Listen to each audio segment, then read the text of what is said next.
মিষ্টি কুমড়া দিয়ে শিঙি মাছ রান্না করব। আর এই পেঁয়াজ, এই যে পেঁয়াজ, এই তেলটা বোনা করবো। যে যেটা খাবে কিন্তু রান্না তো করতে হবে। এই শিঙি মাছ রান্না করব,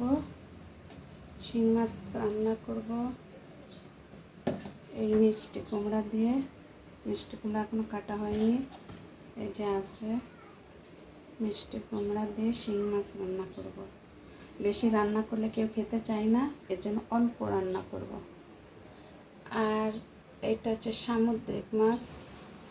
আগের দিন সামুদ্রিক মাছটা বোনা করেছিলাম, আর এখন এই মাছটা কেটে রাখবো, কেটে ফ্রিজে রাখবো, অন্য একদিন খাবো। আর আজকে এখন এই শিঙি মাছটা রান্না করব মিষ্টি কুমড়া দিয়ে।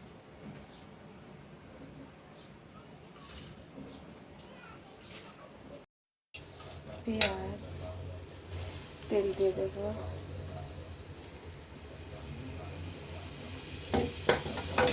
পেঁয়াজটা একটু ভাজি করবো।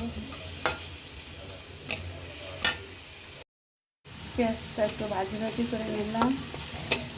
এবার একটু মশলাপাতি দেব। রসুন বাটা, 5 চামচ,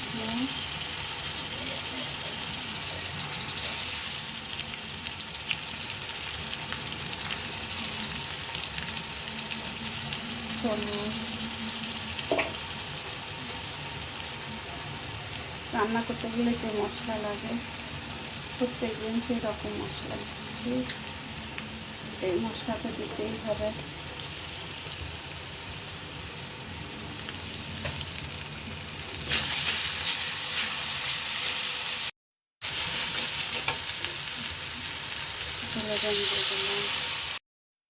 এই যে মাছ কষানো হয়ে গেছে, তুলে রাখবো।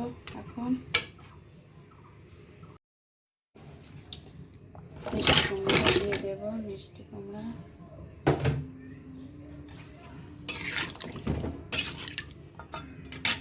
ঢেকে দিয়ে দেবো। টমেটো, কাঁচামরিচ দিলাম।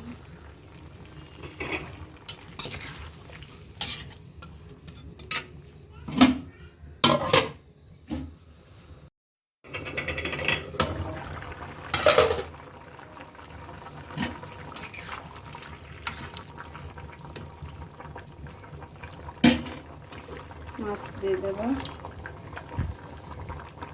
শিঙি মাছ।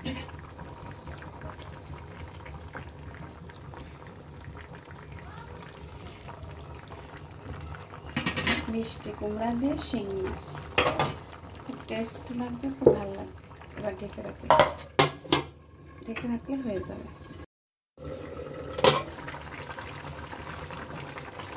আর একটু জল লাগবে, এখনো ঝোল আছে, আর একটু ঝোল টানাতে হবে। ঢেকে রাখি, এরপর হয়ে যাবে।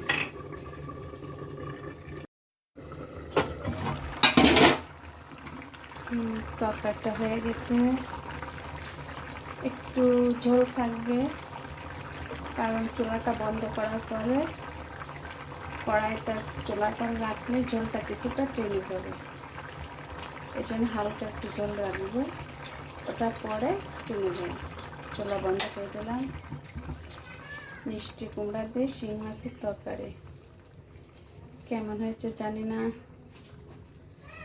যাই হোক রান্না তো করলাম। সবাই ভালো থাকবেন, আল্লাহ হাফেজ।